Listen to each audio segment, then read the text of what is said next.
Well, Robert Bates is with me in the studio from the Centre for Migration Control, where he's the research director. Robert, good afternoon. How are you doing? Peter, thanks for having me. There's loads going on today. Today's the day that this one in, one out deal comes into law. Is it going to be the massive change? Is it going to smash the gangs, stop the boats, make sure everything is all marvellous and tickety-boo when it comes to people crossing the channel and attempting to invade our shores? So I think there are two ways this could play out. I think the first scenario, which is the far more unlikely scenario, is that it is actually a huge success. But what that actually means is that we then end up with the same number of individuals that are asylum seekers coming to the UK as we are returning to France. And these individuals, having had their asylum application effectively approved by that point, then continue to sort of make those requirements upon the public sector, upon the housing, the state support for those individuals. We know that those that are asylum seekers and refugees have an economic inactivity rate which is far, far higher than the population at large. So that's really, if this is a huge success for the Labour Party, that's what we can look forward to.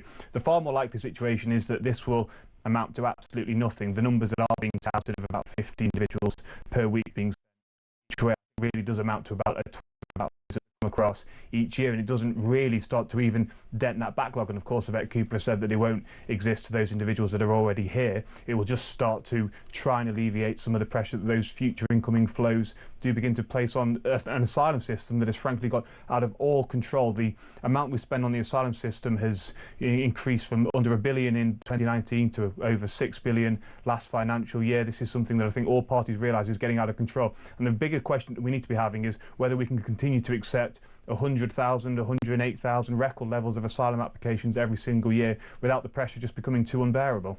Let's have a look at the Home Secretary explaining the migrant deal that came into force this morning. First time, people who arrive on these dangerous and illegal small boats can be returned to France. They will be first detained. They'll be detained immediately on arrival and then detained and held until they are returned to France. And in exchange, we will take people who have applied lawfully, who have been through security checks and a proper legal process. I think that is the right principle. We're not setting out what the numbers will be at this point for two reasons. First of all, because those numbers will vary and will increase, and we haven't fixed an overall number for the scheme. We obviously want it to increase as much as possible. But also, secondly, because we're not going to provide operational information about which numbers, which days that the criminal gangs will then simply use in order to continue to ply their vile trade in human beings.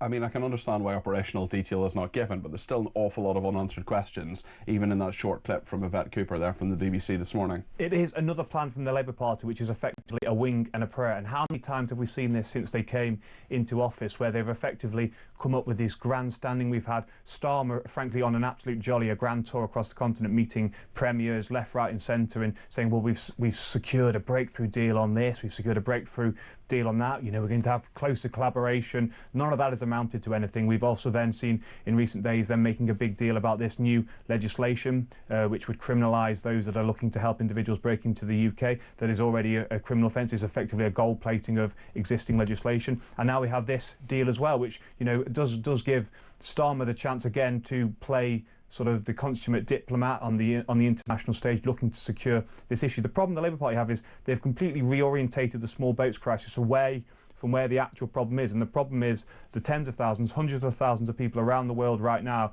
who are looking at Britain, can see the soft touch that we have been in recent years and realise that frankly, it is worth the risk to try and break into our country and to pay those people. Especially if it's 1 in 17. This afternoon, actually, the Conservative Party leader, Kemi Badenoch, gave her view on the deal that's come into force. Let's see what Kemi Badenoch thinks about this. This is not going to make any difference whatsoever. 50, at best, migrants being swapped with France is not going to stop the boats. The thing that would stop the boats was a deterrent. The Rwanda plan, which we had, processing people in a third country, and if they got asylum, keeping them there, is what would have stopped people trying to come to the UK to claim benefits. There are many people who are claiming asylum who are not asylum seekers, and we need to make sure that those who arrive illegally are deported.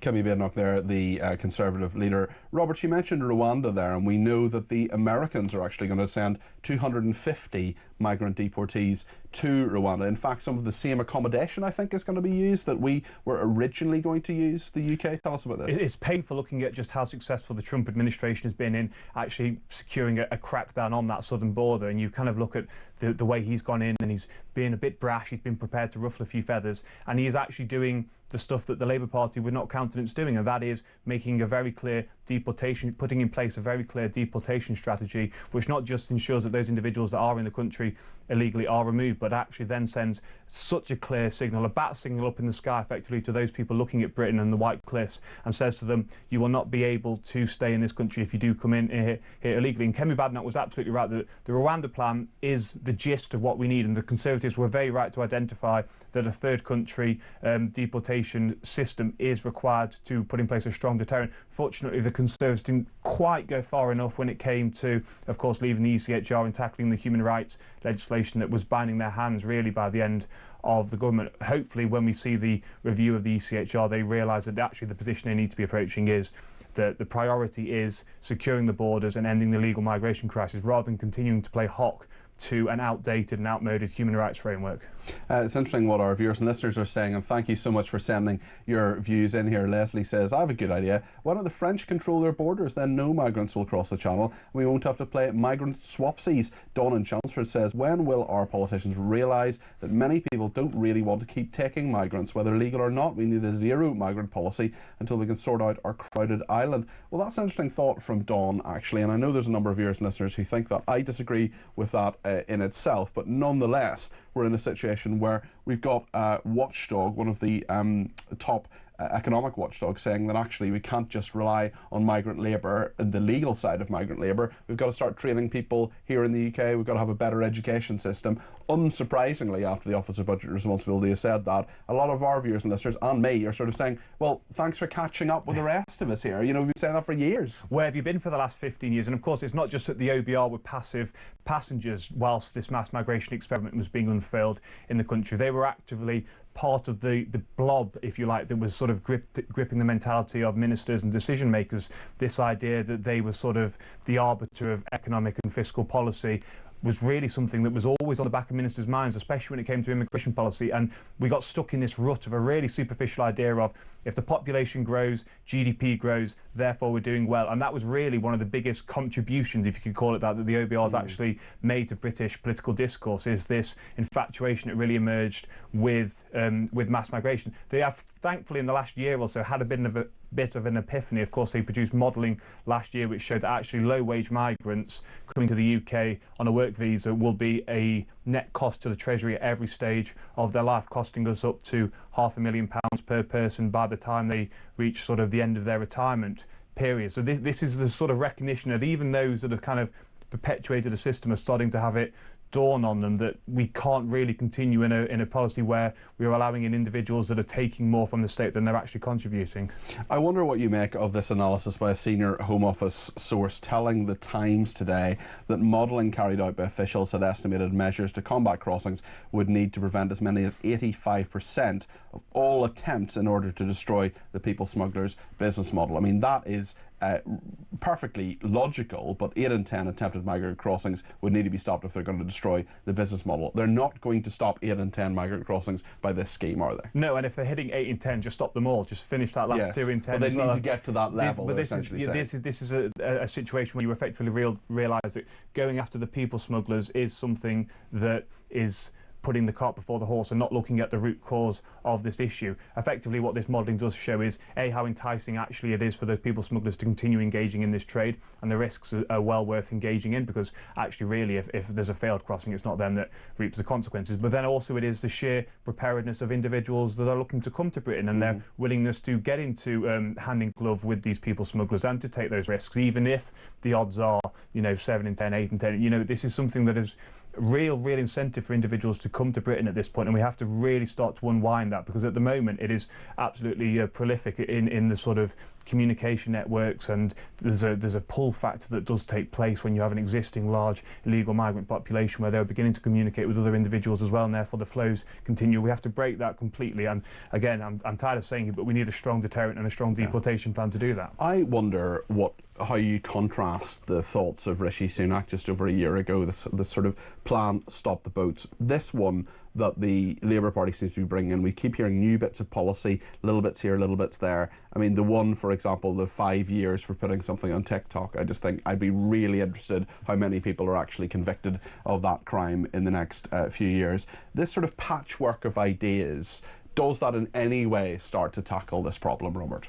I really don't think so. I think, I mean, you could often say, we're kind of building up a wall, they're building up an infrastructure that they would hope would eventually prevent individuals from coming in. But the problem is there's a gaping hole in there that they are completely ignoring. I think Rishi Sunak and the Conservatives focus on a big grand scheme that was kind of the monolith around which you could then build those other piecemeal approaches to tackling this is a far more appropriate and a far more effective, and one that frankly just recognises how international migration works in the 21st century than what the Labour Party doing little bits here, little bits there. How many people around the world, how many illegal migrants, would-be illegal migrants, are looking at sort of Keir Starmer today, or looking at that piece of legislation that they introduced last week and thinking, oh, that's me done for, there's no point me even trying. Yeah, exactly. Where is the fear factor here? Where is the sense that anybody will actually say, well, I was planning to cross the channel, but I'm actually not going to do that? I mean, I'm not convinced any of this really adds up to a hill of beans. No, it really doesn't, and this is the problem. I mean, we can keep shouting over the next 4 years, but the Labour Party have really put in stock this idea that they are the grown-ups. They got so sort of cautious with what the Conservatives ultimately fell on their sword when they really died by the sword of the Rwanda scheme, that they've gone so far the other way to avoid that similar fate that we're effectively ending up with nothing. We're ending up with bits of wisps of smoke being thrown up in the air with no real concrete solutions being put forward. Robert, thank you. That's Robert Bates there from the Centre for Migration Control, where he's the Research Director